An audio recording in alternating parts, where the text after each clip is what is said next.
Hello साथियों, मैं हूं आपका गुनेश सर और मैं निर्माण बैच का बिलियन चैप्टर का पार्ट 3 आपके साथ लेके आया हूं। तुम लोग एक गलती करते हो यार। इतना मेहनत से मैं वीडियो बनाता हूं, उसके बाद मैं इसका नोट्स तैयार करके आपको देता हूं, परंतु कोई देखते नहीं हो। इससे मेरा दिल टूटता है मेरे दोस्त। प्लीज़ यार शेयर कर दो। अभी पढ़ेंगे हम अवनमन का कारक। विलयन के सतह विलायक शायद पढ़ लिए थे, नहीं पढ़े थे। विलेय तथा विलायक अणु की अनुपस्थिति। सतह के विलायक अणुओं द्वारा घिरा भाग कम हो, जिससे विलायक अणुओं की संख्या घट जाती है। विलायक का वाष्पदाब भी कम हो जाता है।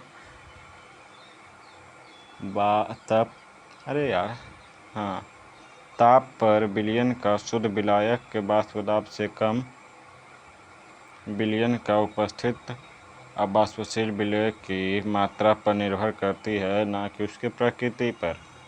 ये से भी बोर्ड में नहीं पूछा जाएगा। इस समय मैं बोर्ड रिलेटेड बता रहा हूँ, जो बोर्ड रिलेटेड है उसका ज़्यादा ध्यान देना है। देखिए उसके नीचे वाष्पदाब संबंधित राउल्ट नियम का अवनमन। वैद्युत अनवघट्ट पदार्थ मिलकर विलयन बनाते हैं तो वाष्पदाब का अपेक्षित अवनमन विलेय के मोल प्रभाज के बराबर होता है। Pi माइनस प्रेशर है बोले तो। देख लो सूत्र, बोलने में नहीं आ रहा है, लड़खड़ा रहा है। मैं ट्राई करता हूँ, छोड़ो।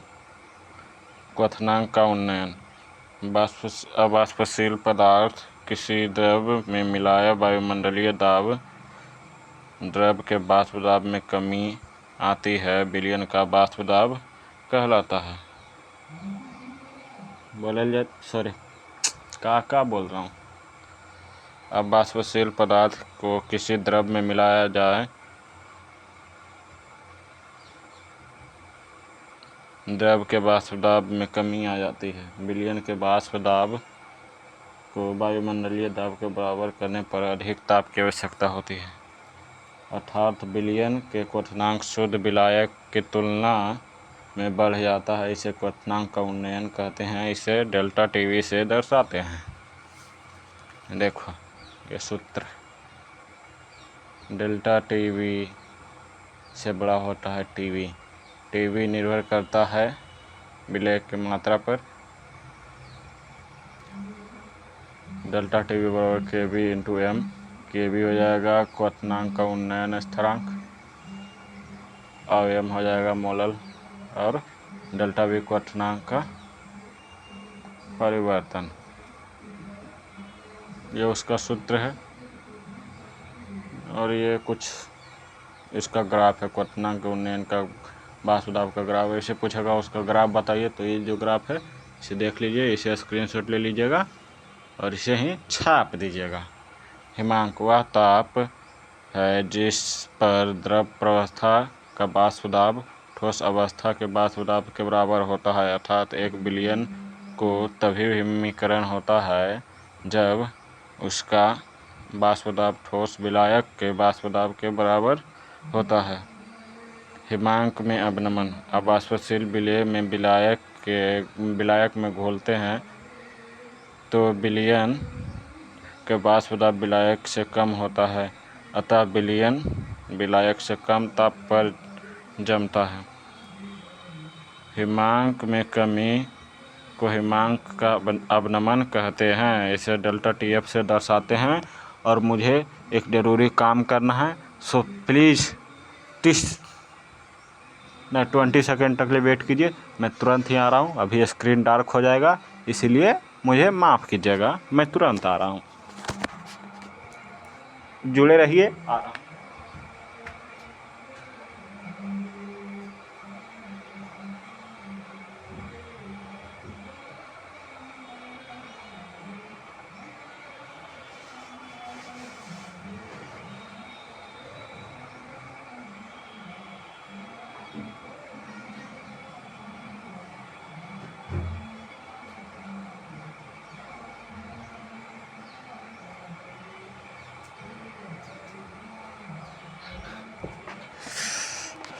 सॉरी साथियों, सॉरी सॉरी सॉरी सॉरी, थोड़ा ज़रूरी काम था, इसी कारण जाना पड़ा। देखो ज़्यादा समय नहीं लिया, मात्र 30 सेकंड में चलाया। ओह सॉरी, 45 सेकंड मेरे दोस्त।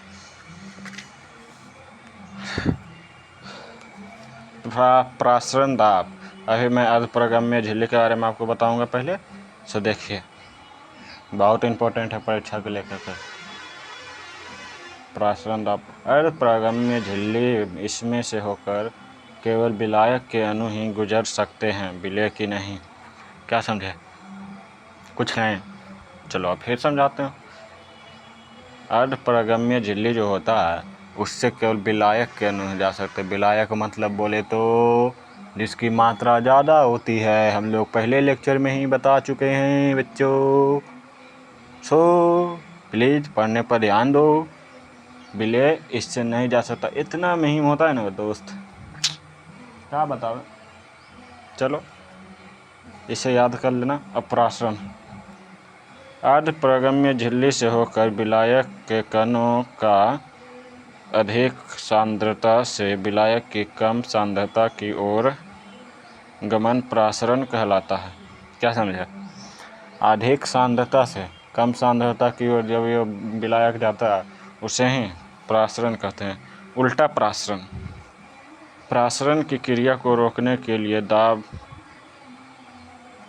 बोले तो प्रासरण की क्रिया को रोकने के लिए प्रासरण दाब का उपयोग करते हैं। अगर हम इससे अधिक दाब लगाते हैं तो प्रासरण की क्रिया उल्टे दिशा में होने लगती है, जिसे उल्टा प्रासरण कहते हैं। उल्टा प्रासरण मतलब आरओ, देखो आरओ, पानी पियो एकदम प्योर, आरओ में इसी प्रकार होता है, उल्टा प्रासरण हो जाता है। प्रासरण दाब, प्रासरण की क्रिया को रोकना ही प्रासरण दाब कहलाता है। यह अतिरिक्त दाब जो विलायक की प्रवाह को रोकता है, इसको क्या कहते हैं? पाई से दर्शाते हैं ना, पाई बराबर CRT। C मतलब सांद्रता, R मतलब नियतांक और T मतलब ताप। प्रासरण और विसरण में अंतर देखो दोस्त, कुछ याद करो चाहे नहीं याद करो, बात की बात है, पर जिस पर भी आई लगाया हूँ उसे याद कर लेना। और ये भी याद कर लेना, प्रासरण और विसरण, ये भी बहुत इंपॉर्टेंट है। प्रासरण अर्धप्रगम्य झिल्ली से होकर विलायक के कणों का गुजरना प्रासरण कहलाता है। पौधों में प्रासरण पाया जाता है, बोले तो पौधों में प्रासरण देखो, पढ़े हो ना बायोलॉजी में। विसरण, दो या दो से अधिक पदार्थों के रक्त आए पापा कुछ लियो आपस में मिलकर समांगी मिश्रण बनाता है, उसे विसरण कहलाता है। KMnO4 पानी में घुलना। दोस्तों 5 सेकेंड और वेट कीजिए, मैं तुरंत आ रहा हूँ।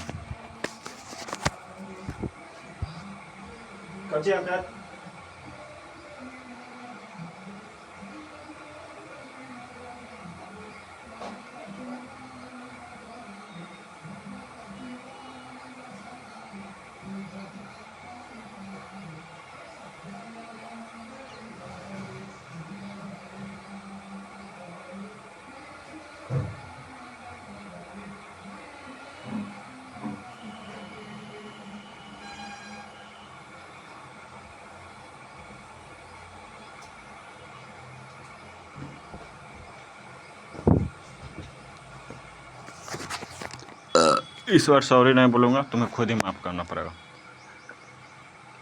ये प्रासरणी विलयन, प्रासरी विलयन, समप्रासरी, अल्पप्रासरी और अतिप्रासरी 3 प्रकार के होते हैं। जिसे प्रासरण दाब समान होता है उसे समप्रासरी कहते हैं।